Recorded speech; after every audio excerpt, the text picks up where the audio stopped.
Hello friends నమస్తే. Welcome to my channel. ఇంకా మే నెల వచ్చిందంటే ఇక తొక్కుల పని స్టార్ట్ అయితదిగా. ఇక మేము గూడా మామిడికాయలు తీసుకొని వచ్చినాం. ఇక కొడుతున్నా నేనే. చిన్నప్పటి నుంచి ఇక మనకి కొట్టుడు అలవాటే మామిడికాయలు. ఇక ఆ తర్వాత మా అమ్మనేమో అన్నీ రెడీ చేసేస్తుంది. కారం, ఉప్పులు గూడా. ఇంగా మెంతుల పొడి, ఆవాల పొడి ఇవన్నీ రెడీ చేసేస్తుంది. కొద్దిగా మేమేందంటే అల్లం ఎల్లిగడ్డ గూడా ఏస్తాం పచ్చడిలో.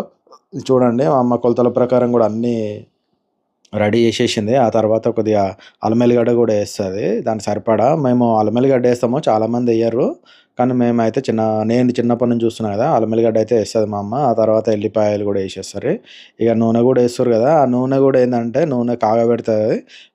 మిగతా వాళ్ళు కొంతమందయితే కాగబెట్టరు నూనెని. ఇగ మేమైతే నూనె కాగబెట్టేస్తాము. దాంట్లోనే మళ్ళా జీలకర్ర, ఆవాలు, కొన్ని మెంతులు గూడా ఏసేస్తది. ఇక అవన్నీ అందులో ఏసేసి ముక్కలు గూడా మంచిగా అన్నీ కలిపేసి ఆ మరతమాన్‌లా మంచిగా సెట్ జేసింది చూసిర్రా మా అమ్మ. ఇక చివరికి ఉంటదిగా మరి కలిపిన దాంట్ల ఆ తొక్కులో ఇక ఇంత అన్నం వేడి వేడిగా వండి ఇక అందులో ఏసి కలిపి మంచిగా నేనైతే నెయ్యి గూడా ఏసుకున్నా. తింటే మస్తు అనిపించింది. నెయ్యి లేకుండా గూడా మంచిగుంటది. కానీ నెయ్యి ఏసుకుంటే గూడా సూపర్ అనిపిస్తది.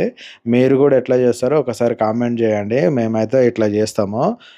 ఇలాంటి మంచి వీడియోల కోసం మన ఛానల్‌ని లైక్, షేర్, సబ్స్క్రైబ్ జేసుకోండి. ఉంటాం మరి. ఓకేనా?